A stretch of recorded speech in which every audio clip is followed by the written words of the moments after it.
electrical machines 1. இன்னைக்கு நம்ம unit number 5 start பண்ண போகிறோம்.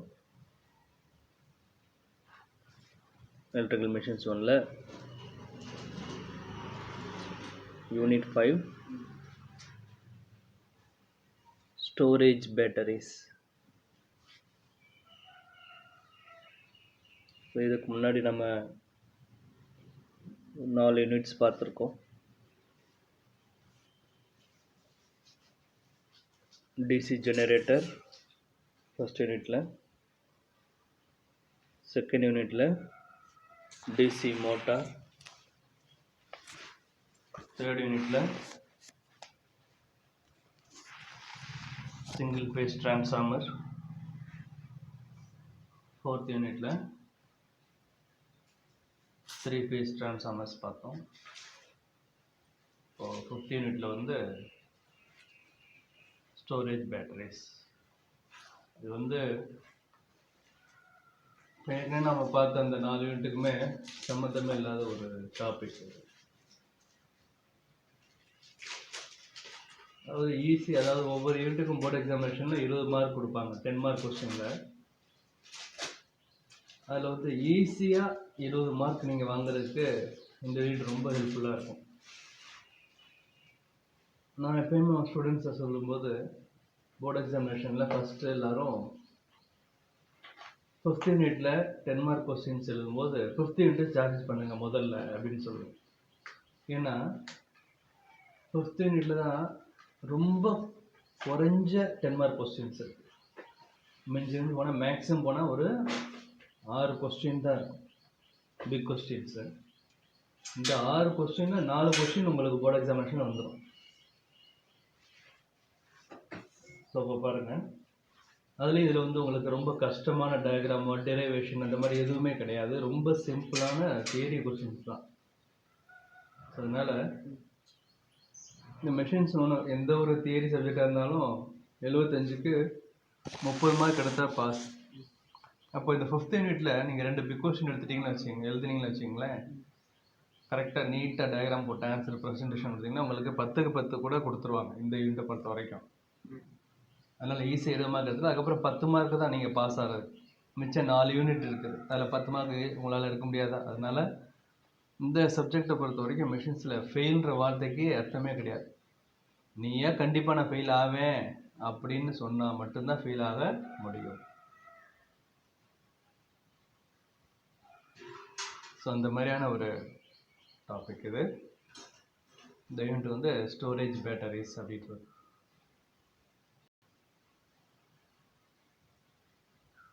பேட்டரிஸ் அப்படிங்கும்போது நம்ம பேட்டரிஸ் என்ன மாதிரி பேட்டரியில் நம்ம பார்த்துருக்கோம். சார் நம்ம வீட்டில் கடியாரத்தில் வாட்ச் பண்ணிட்டு போகல இல்லையா, கடியாரத்தில் பேட்டரி போட்டிருப்போம்ல, அது பேட்டரி தான். அப்புறம் ரிமோட் கண்ட்ரோல் டிவி ரிமோட்டில் போட்டிருப்போம் இல்லையா, அது பேட்டரி தான். அதே மாதிரி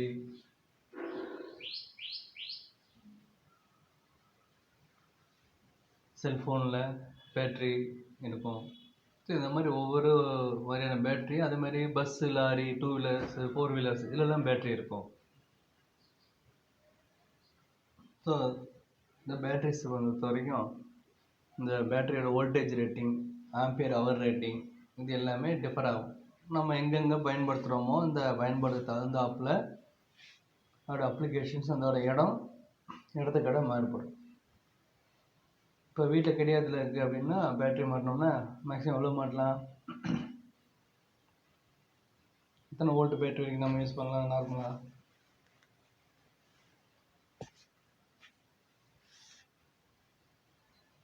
அந்த பேட்டரி சைஸே இருக்குது. 1.5 volt, 3 volt, 9 volt battery, 12 volt, இந்த மாதிரி வேரியஸ் டைப் ஆஃப் பேட்டரிஸில் இருக்குது.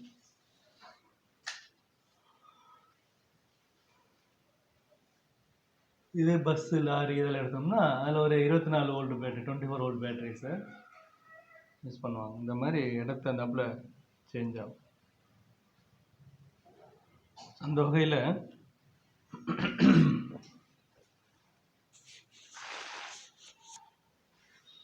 நம்ம பொதுவாக ஒரு ஸ்டோரேஜ் பேட்டரிஸ் அப்படின்னு ஒரு டைட்டில் கொடுத்துருக்குறாங்க 15th ஸ்டோரேஜ் பேட்டரிஸ் இன்ட்ரோடக்ஷன் அப்படின்னு எப்படி நம்ம ஏற்கனவே சொன்ன மாதிரி தான் பேட்டரின்றது ஒரு எலக்ட்ரோ கெமிக்கல் டிவைஸ் ஆகும். இதுக்குள்ள கெமிக்கல் ரியாக்ஷன் நடைபெற்ற எலக்ட்ரிக்கல் எனர்ஜியை வெளிப்படுத்துது. பேட்டரியில் உள்ள நமக்கு இப்போ உதாரணமாக அந்த பஸ்ஸில் எல்லாம் பேட்டரி இருக்குன்னு பார்த்துருக்கீங்களா? அதில் இருக்கும். எந்த ஒரு ஆட்டோமோட்டிவ் எந்த ஒரு இருசக்கர வாகனமோ இல்லை நான்கு சக்கர வாகனமோ இருந்தாலும் அங்கே என்னென்னா பேட்டரிஸ் வந்து ஃபிக்ஸ் பண்ணியிருப்பாங்க. ஸோ அந்த பேட்டரிஸ் வந்து எப்படின்னா அந்த கெமிக்கல் எனர்ஜியாகி அது வந்து வெளியில் நமக்கு எலக்ட்ரிக் எனர்ஜியாக நமக்கு கிடைக்கும். அதான் இங்கே சொல்கிறாங்க. இந்த பேட்டரிக்குள்ள வந்து ஒரு கெமிக்கல் ரியாக்ஷன் நடைபெற்று அது வந்து எலக்ட்ரிக்கல் எனர்ஜியாக வெளிப்படுது. ஒரு கடத்தக்கூடிய எலக்ட்ரோலைட் நிரம்பிய பாத்திரத்தின் உள்ள 2 வெவ்வேறு எலக்ட்ரோடுகளை வைக்கும்போது அவைகளுக்கு இடையில ஒரு இஎம்எஃப் ஒரு கரண்ட்டு இந்த பேட்டரியிலேருந்து லோடுக்கு கொடுக்கும். இதுதான் ஒரு ஜென்ரல் கான்செப்ட். அதாவது ஒரு கடத்தக்கூடிய எலக்ட்ரோலைட் நிரம்பிய பாத்திரத்தில் உள்ள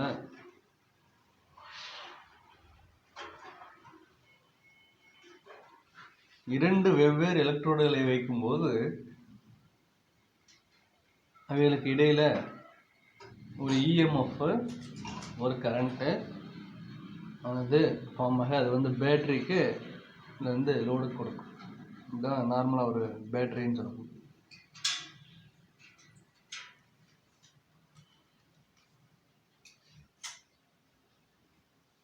இப்போ பேட்டரியை வந்து எப்படி பிரிப்பாங்கன்னா முதல்ல செல் அப்படின்னு தான் சொல்லுவாங்க. போய் பேட்டரி செல் வாங்கிட்டு வாப்பா அப்படின்னு சொல்லுவாங்க. கேள்விப்பட்டிருக்கீங்களா? பேட்டரி வேறு செல்லு வேறு கிடையாது. செல் அப்படின்னா ஒரு ப்ளஸ் ஒரு நெகட்டிவ் சைடு மட்டும் இருக்கக்கூடிய ஒரு ஏரியா மட்டும்தான் செல்லுன்றது. ஒன்றுக்கு மேற்பட்ட செல்கள் இருந்துச்சுன்னா அதுதான் battery. Group of cells are called பேட்டரிஸ்ன்னு சொல்லுவாங்க. சரியா? நம்ம அந்த கடையில் போய் ஒரு பேட்டரி செல் வாங்கிட்டு வா அப்படிம்பாங்க. அப்போது ஒரே ஒரு பாசிட்டிவ் நெகட்டிவ் கொண்ட ஒரே ஒரு செல் மட்டும் இருந்துச்சுன்னா அதை வந்து ஒன்று மட்டும் இருந்துச்சு அது வந்து செல் அப்படின்னு சொல்லுவாங்க. ஒன்றுக்கு மேற்பட்ட செல்கள் ஒன்றா சேர்ந்தது தான் பேட்டரின்றது. இந்த செல்ஸ் என்ன பண்ணுறாங்கன்னா 2 வகையாக பிரிக்கிறாங்க. கிளாசிஃபிகேஷன் ஆஃப் செல் அப்படின்னு சொல்லுவாங்க. இந்த கிளாசிஃபிகேஷன் ஆஃப் செல் அப்படின்றதுல 2 வகை இருக்குது. ஒன்று பிரைமரி செல், இன்னொன்று செகண்டரி செல்னு 2 வகையாக பிரிப்பாங்க.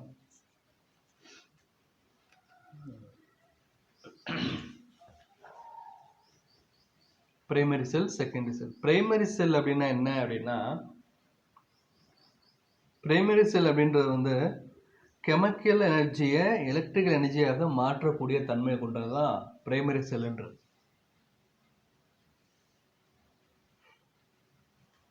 இந்த வகை செல் வந்து டிஸ்சார்ஜ் ஆன பின் மீண்டும் நம்ம டிஸ்சார்ஜ் செய்து பயன்படுத்த முடியாது. இப்போ கிடையாதுல ரிமோட் கண்ட்ரோலில் வீட்டில் டிவி ரிமோட் கண்ட்ரோல் போடுறோமா இல்லையா பேட்டரி, அது திருப்பி நம்ம என்ன பண்ண முடியாது, சார்ஜ் பண்ண முடியாது. இது எல்லாமே பிரைமரி செல்லுன்னு சொல்ல முடியாது.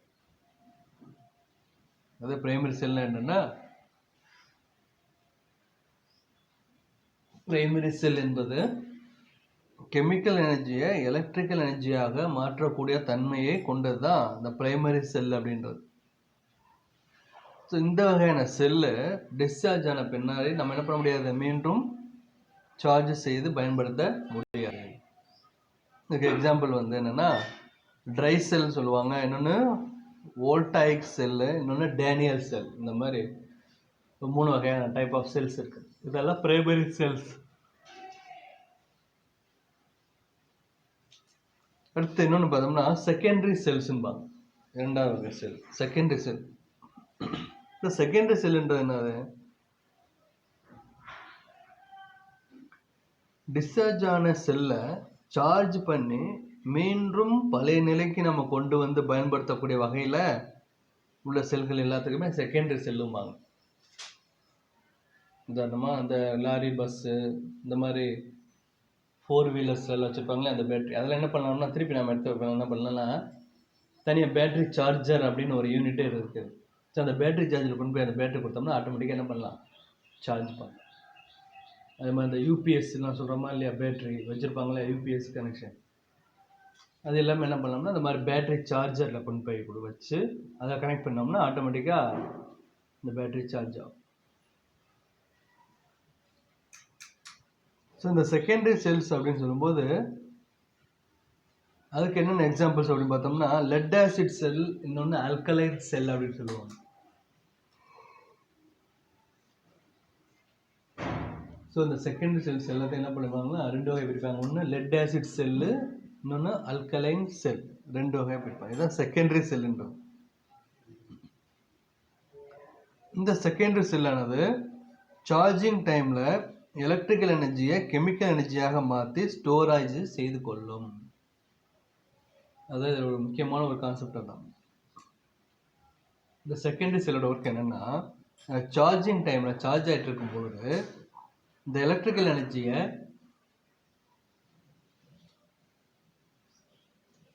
கெமிக்கல் எனர்ஜியாக மாற்றி ஸ்டோரேஜ் செஞ்சுக்கணும். இதுதான் இந்த செகண்டரி செல்லோட ஒரு முக்கியமான ஒரு கான்செப்ட். அதுக்கப்புறம் இது வந்து என்ன பண்ணோம்னா டிஸ்சார்ஜிங் டைமில் இந்த ஸ்டோர் ஆன கெமிக்கல் எனர்ஜியை எலக்ட்ரிக்கல் எனர்ஜியாக மாற்று. ஸோ டிஸ்சார்ஜ் ஆன டைமில் ஸ்டோர் ஆன அந்த கெமிக்கல் எனர்ஜியை எலக்ட்ரிக்கல் எனர்ஜியாக மாற்று. இந்த செல்லானது ஸ்டோரேஜ் செல்லுன்னு சொல்லுவாங்க. இந்த செகண்டரி செல்ஸை ஸ்டோரேஜ் செல் அப்படின்ற பேர்லையும் சொல்லுவாங்க. அதான். ஸோ அப்போ செகண்டரி செல் அப்படின்றது என்ன அப்படின்னு பார்த்தோம்னா செகண்டரி செல் அப்படின்னா என்னது, செகண்டரி செல்லானது சார்ஜிங் டைமில் எலக்ட்ரிக்கல் எனர்ஜியை கெமிக்கல் எனர்ஜியாக மாற்றி ஸ்டோர் செஞ்சு வச்சுக்கோம். அதுக்கப்புறம் இன்னும் டிஸ்சார்ஜ் டைமில் ஸ்டோரேஜ் ஆன கெமிக்கல் எனர்ஜியை எலக்ட்ரிக்கல் எனர்ஜியாக மாற்றி இந்த செல்லு ஸ்டோரேஜ் செல்லு என்று அழைக்கப்படுகிறது. இப்போது பேட்ரி அப்படின்னு நம்ம ஏற்கனவே சொன்னோமா இல்லையா, பேட்ரி அப்படின்ற பேர் என்ன மீனிங் அப்படின்னா ஒன்றுக்கு மேற்பட்ட செல்களை சேர்ந்த அமைப்பு பேட்டரி எனப்படும். ஏற்கனவே நம்ம சொன்னோமா இல்லையா, 2 மார்க் கொஸ்டின்ல கேட்பாங்க, வாட் இஸ் எ பேட்டரின்னு கேட்பாங்க. Group of cells are called batteries அப்படின்னு நீங்கள் எழுதலாம். இல்லை ஒன்றுக்கு மேற்பட்ட செல்களை சேர்ந்த அமைப்பு பேட்டரி எனப்படும். இந்த லாரியிலலாம் பார்த்துருக்கீங்க, தினமும் இன்னைக்கு கவனி அப்படின்னு போட்டு எழுதி வச்சுருப்பாங்க. கீழே பார்த்தோம்னா ஒரு சின்ன இந்த இரும்பு பட்டையில் ஏதோ ஒரு தொட்டி மாதிரி கட்டி தொங்க விட்டு உள்ள பிளாக் கலரில் வச்சுருப்பாங்க டப்பா மாதிரி, அதுதான் பேட்டரின்னு சொல்லக்கூடியது. அதில் வந்து என்ன ஆகும்னா கிட்டத்தட்ட ஒரு 6 செல்ஸ் இருக்கும். மொத்தமாக அந்த 6 செல்லையும் ஒன்றோட ஒன்றா என்ன பண்ணுவாங்கன்னா கனெக்ட் பண்ணுவாங்க. கனெக்ட் பண்ணி குரூப் ஆஃப் செல்லாக சேர்த்து தான் பேட்டரின்னு மாற்றுவாங்க. ஒரே ஒரு செல் மட்டும் இருக்காது. ஸோ 24 வோல்ட்டு அது வந்து சார்ஜ் ஆகும். அதே மாதிரி கரண்ட் ரேட்டிங் வந்து எப்போயுமே அதிகமாக இருக்கும். இந்த பேட்டரிஸை பொறுத்த வரைக்கும் வோல்டேஜ் தான் கம்மியாக இருக்கும், ஆனால் கரண்ட் வந்து எப்படின்னா அதிகமாக இருக்கும். இது வந்து எப்படி அப்படின்றத நம்ம ஃபியூச்சரில் நம்ம பார்க்கலாம். ஸோ இப்போதைக்கு ஜஸ்ட் ஒரு இன்ட்ரடக்ஷன் தான் நமக்கு 5th யூனிட்ல. ஸோ இப்போ பேட்டரி அப்படின்றது என்னதுன்னா group of cells are called batteries, அல்லது ஒன்றுக்கு மேற்பட்ட செல்கள் சேர்ந்த அமைப்பு பேட்டரி எனப்படும்.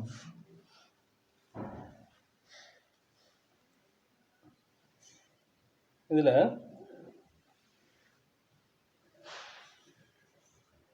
இப்போ பார்த்தோம் இல்லையா, பிரைமரி செல் அண்ட் செகண்டரி செல்னு பார்த்தோம் இல்லையா, இதே என்ன பண்ணுறாங்கன்னா கம்பேர் பண்ணுறாங்க, ரெண்டுக்கும் உள்ள வித்தியாசங்கள் என்னென்ன அப்படின்னு சொல்லி. கம்பேரிஷன் ஆஃப் இல்லைன்னா comparison between primary and secondary cell அப்படின்னு சொல்கிறது. ஒரு டேபிள் காலம் போட்டிருக்காங்க இல்லையா, இது வந்து போர்டு எக்ஸாமினேஷனில் ஒரு 3 மார்க் கொஸ்டினில் கேட்பாங்க. Compare any 3 points about the primary cell and secondary cell அப்படின்னு சொல்லி கேட்கலாம். இல்லைன்னா உங்கள் யோகத்துக்கு சில பேர் சில சமயம் என்ன பண்ணால் 10 மார்க் கொஸ்டின்லாம் கேட்டிருப்பாங்க. ரொம்ப ரொம்ப சிம்பிளானது. ஸோ இதில் வந்து 6 பாயிண்ட்ஸ் இருக்குது. ஸோ 3 மார்க் கொஸ்டினில் கேட்டாங்கன்னா நீங்கள் ஏதாவது 3 பாயிண்ட் எழுதினா போதும். இல்லை 10 மார்க் கொஸ்டினில் கேட்டாங்கன்னா 6 பாயிண்ட்டையும் எழுதிருங்க. Serial number, primary cell, secondary cell அப்படின்னு ரெண்டும் போட்டுடணும். போட்டு நீங்கள் தனித்தனியாக எக்ஸ்பிளைன் பண்ண வேண்டியது.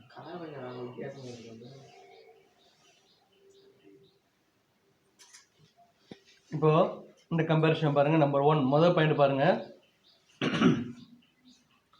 பிரைமரி செல் இடது பக்கம் பிரைமரி செல்லு, வலது பக்கம் செகண்டரி செல் கொடுத்துருக்காங்க. பிரைமரி செல்லு பாருங்க, ஒரு தடவை டிஸ்சார்ஜ் ஆன செல்லை ரீசார்ஜ் செய்து பயன்படுத்த முடியாது. நம்ம ஏற்கனவே பிரைமரி செல்லில் பார்த்தோமா இல்லையா? செகண்டரியில் பாருங்க, ஒரு தடவை டிஸ்சார்ஜ் ஆன செல்லை ரீசார்ஜ் செய்து பயன்படுத்தலாம். இது செகண்டரி செல்லுக்கு டிஃபரன்ஸ். அடுத்து ரெண்டாவது பாயிண்ட் பாருங்க, கெமிக்கல் எனர்ஜியில் இருந்து நேரடியாக எலக்ட்ரிக்கல் எனர்ஜி கிடைக்கிறது. செகண்டரி செல்லில் முதலில் எலக்ட்ரிக்கல் எனர்ஜியை கெமிக்கல் எனர்ஜியாக மாற்றி வைத்துக்கொண்டு பின்னர் தேவைப்படும் கெமிக்கல் எனர்ஜியை எலக்ட்ரிக்கலாக மாற்றும்.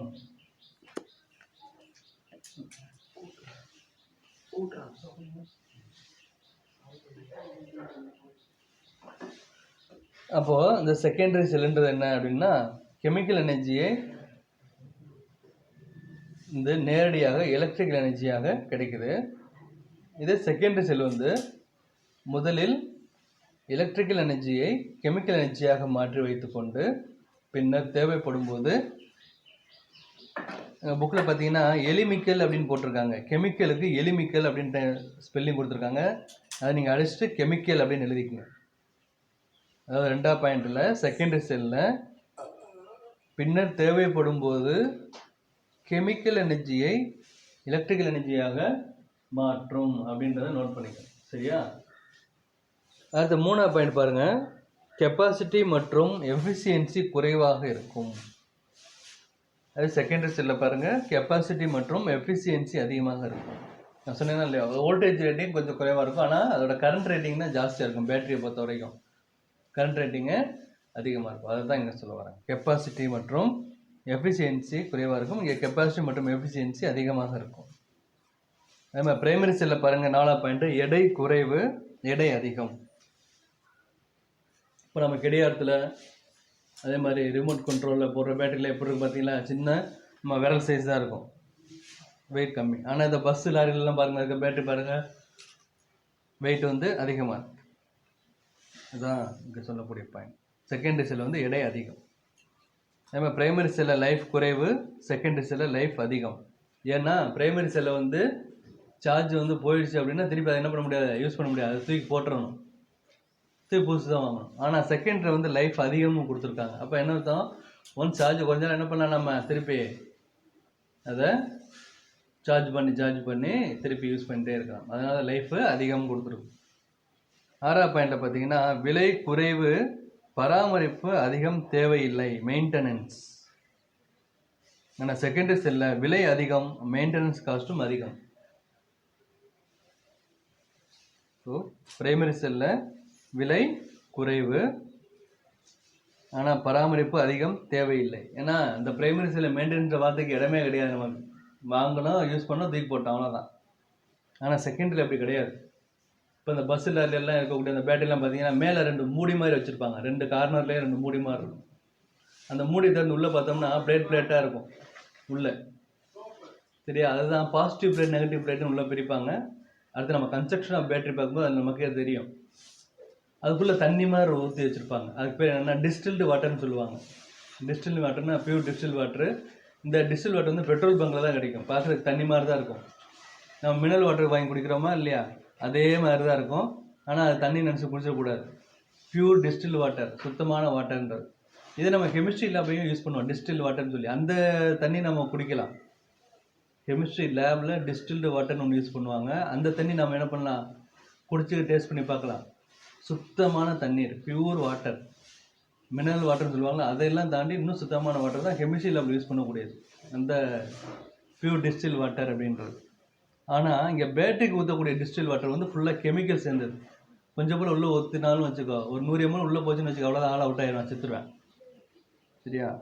இது வந்து பெட்ரோல் பங்க் இந்த மாதிரி இடத்துல கிடைக்கும். பேட்டரிக்கு தேவையான டிஸ்டில் வாட்டரு கம்பெனி பேர் இருக்கும், அந்த கம்பெனி பேர் சொல்லி நம்ம வாங்கி என்ன பண்ணணும், அந்த பேட்டரிக்குள்ளே அந்த மூடியை திறந்து அந்த தண்ணியை உள்ளே ஃபுல்லாக ஊற்றணும். அந்த பிளேட்டு ஃபுல்லாக முங்கி இருக்கணும். அந்த பாசிட்டிவ் பிளேட்டு நெகட்டிவ் பிளேட் ரெண்டுமே ஃபுல்லாக மூழ்கி இருக்கிற அளவுக்கு நம்ம அந்த டிஸ்டில் வாட்டரை உள்ளே ஊற்றணும். ஸோ இது வந்து எங்கே பார்த்தோம்னா இந்த பெரிய பெரிய ஆட்டோமேட்டிவில் இருக்கக்கூடிய பேட்டரிஸில் அந்த கருப்பு கலரில் பேட்டரி வச்சுருப்பாங்க இல்லையா, ஸோ அதில் இருந்து பார்த்தா தெரியும். அதே மாதிரி இந்த ஜெனரேட்டர்லாம் வச்சுருப்பாங்க, சின்ன ஒரு பேட்டரியில். ஆட்டோலலாம் முன்னாடி ஆட்டோவில் ஸ்டார்ட் பண்ணுவாங்க இல்லையா, இல்லை ஆட்டோவில் போவோமா இல்லையா, அந்த ஆட்டோ ஸ்டார்ட் பண்ணுறதுக்கு முன்னாடி சின்ன ஒரு பெட்டி மாதிரி வச்சுருப்பாங்க, அது பேட்டரி தான். ஸோ இது எல்லாத்துக்குமே என்ன பண்ணுவாங்கன்னா உள்ள இந்த டிஸ்டில் வாட்டரை ஊற்றுவாங்க. அப்போ இந்த டிஸ்டில் வாட்டர் ஊற்றுறது வந்து கொஞ்சம் விலை கொஞ்சம் கூட தான் இருக்கும். அது வாட்டர் வாங்கி என்ன பண்ணணும், நம்ம வண்டிக்கு 2 வீலரில் பெட்ரோல் போடுவோமா இல்லையா, அதே மாதிரி ஒவ்வொரு வாட்டி அதை என்ன பண்ணணும், நம்ம ஒரு வாட்டி டிஸ்டில் வாட்டர் ஊற்றிட்டோமா ஒரு வாரம் கழித்து நம்ம பார்க்கணும். அப்போ அந்த டிஸ்டில் வாட்டர் அளவு வந்து அப்படியே குறைஞ்சிருக்கும். அப்போ திருப்பி என்ன பண்ணணும், தண்ணி ஊற்றி அதை ஃபில் பண்ணணும், டிஸ்டில் வாட்டர் வாங்கி ஃபில் பண்ணணும். இதே மாதிரி நம்ம பார்த்துக்கிட்டே இருக்கணும். அப்போ என்ன பண்ணணும், அதுக்கு நம்ம செலவு பண்ணிக்கிட்டே இருக்கணும். அதுதான் இங்கே சொல்கிறாங்க, மெயின்டெனன்ஸ் காஸ்ட்டு அதிகம் அப்படின்னு சொல்லி போட்டிருக்காங்க. இதே நம்ம யூஸ் பண்ணக்கூடிய இடத்துக்கு தகுந்தாப்புல அதோட அளவு வந்து அப்படி என்ன ஆகும்னா பேட்டரியோட ரேஞ்சுக்கு தகுந்தாப்புல அளவு மாறிக்கிட்டே இருக்கும். ஸோ இதுதான் comparison between primary and secondary cells அப்படின்னு சொல்கிறது. ஸோ இப்போ அந்த வகையில் இப்போ நம்ம நடத்துனதை இப்போ ரீகால் பண்ணிக்கலாம். ஸோ 5th யூனிட்டில் ஸ்டோரேஜ் பேட்டரிஸ். ஸோ அப்போ ஒரு பேட்ரி அப்படின்றது ஒரு எலக்ட்ரோ கெமிக்கல் டிவைஸ் அப்படின்னு சொல்லக்கூடியது பேட்டரின்றது. இதில் வந்து ஒரு கெமிக்கல் ரியாக்ஷன் நடக்கிறதுக்காக ஒரு எலக்ட்ரிக்கல் எனர்ஜியை வெளிப்படுத்துது. ஸோ ஒரு கடத்தக்கூடிய எலக்ட்ரோலைட் நிரம்பிய பாத்திரத்தில் 2 வெவ்வேறு எலக்ட்ரோடுகளை வைக்கும்போது அதுகளுக்கு இடையில் என்னம்னா ஒரு EMF ஒரு கரண்ட்டு ஃபார்ம் ஆகும். இது வந்து பேட்டரியிலேருந்து லோடுக்கு வந்து சப்ளையாக கொடுக்கும். ஸோ இது வந்து பொதுவாக ஒரு பேட்டரியோட இன்ட்ரடக்ஷன் சொல்லுவாங்க. இந்த பேட்டரி வந்து நம்ம என்ன பண்ணுறோம், 2 வகையாக பிரிச்சிடுறோம். என்னென்ன, ஒன்று பிரைமரி செல்லு, இன்னொன்று என்ன பண்ணுறோம் செகண்டரி செல் அப்படின்னு 2 வகையாக பிரித்து விட்டுறோம். இப்போ பிரைமரி செல் அப்படின்றது என்ன, பிரைமரி செல்லுன்றது கெமிக்கல் எனர்ஜியை எலக்ட்ரிக்கல் எனர்ஜியாக மாற்றக்கூடிய தன்மையை கொண்டது.